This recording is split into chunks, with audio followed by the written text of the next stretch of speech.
Hey, if we haven't met, my name is Jonathan, and I work with churches of all sizes to help them clarify their message, create a strategy, and connect with their church better than ever before.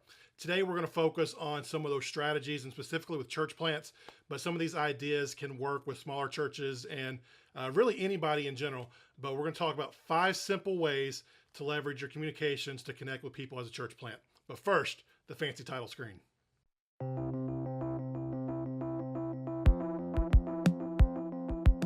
One of the hardest things to do about church planting is getting your name out in a new town, in a new city, and letting people know that you're there, what you're going to do, and all the things so that they can connect with you and you can connect with them, and hopefully you can birth a church that is exciting, that is vibrant, and that takes the gospel to new places and new people.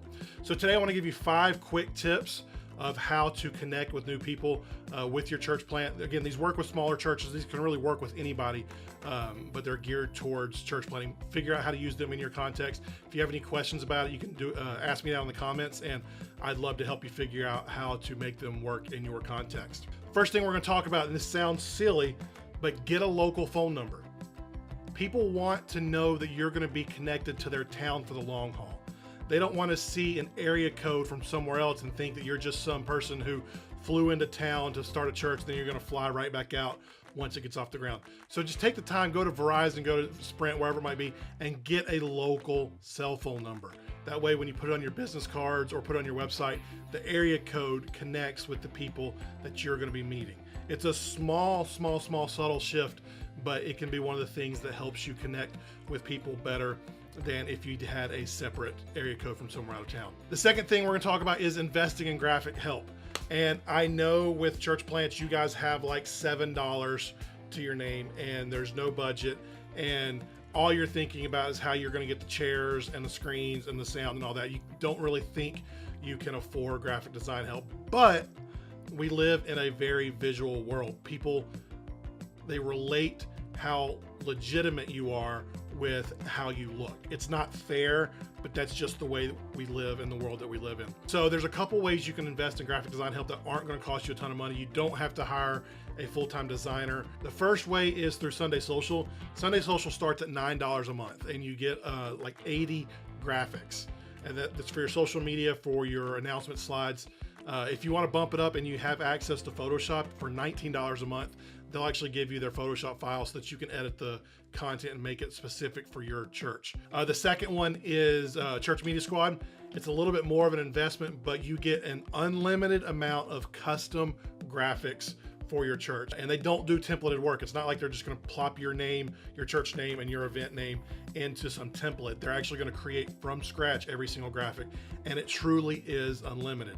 They have special rates for church plants and for smaller churches. It's less than 10% of what a full-time designer would cost. So it's a really, really great investment to help your church just look a little bit more legitimate and make an impact in your city. The third thing you can do to help you connect with your new city is leverage live video on Facebook and Instagram. We think because everyone has access to video and Netflix, everything has to be the super high quality. But in fact, most people, if it's a live video, they don't really care about the quality as much. And the beauty of live video is when you go live on your phone, people get a notification in Facebook or Instagram that says, hey, this person just went live. So you're not gonna be stuck down in their news feed or worrying about algorithms or anything like that. People are gonna see that you're live. If you are concerned with looking the part or looking better, Pro Church Tools has a blog post that's going to be linked in the description of this, and with the blog post that goes with this. For $129, you can get like the perfect mobile video setup. That includes a tripod, a mic, it includes some lighting things. You can pick and choose within that, but the total thing is $129, and you really can't go wrong with that if you want to up your game and look a little better on live video. The fourth thing we're going to talk about today is talk about what excites you.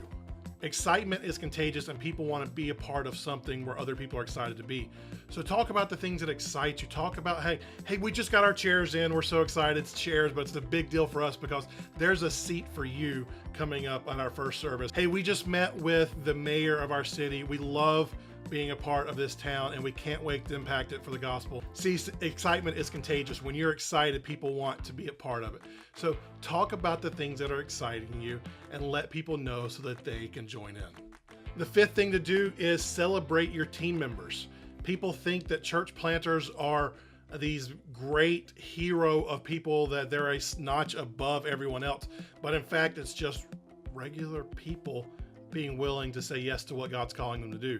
So celebrate your team members. Celebrate the couple who moved into town to be a part of it. Celebrate the person you met at Starbucks who was looking for something new and waiting to say yes, and they've said, you know what, we want to be a part of it. So celebrate everybody who joined your team so that the other people in your town can realize, hey, this is just a bunch of people like me doing something together for God. They might be a little different in how they do it, but they're just like me. By celebrating your new people, you give other people a chance to relate to others. They may know that person that you met at Starbucks, and they may say, hey, I know that person, I'd like to be a part of it. And they can know they can then go talk to that person about it. So by celebrating your team members, you open up the community to see who's already a part of this movement that God's already stirring and you're leading. So those are my 5 communications tips for church planters this summer. We're in prime church plant season. A lot of you are kicking off this fall in August or September. So if you have any questions, please feel free to reach out. You can comment below, schedule a call with me. I'd love to help in any way that I can. But for now, I hope you have a great day, and I'll see you next time.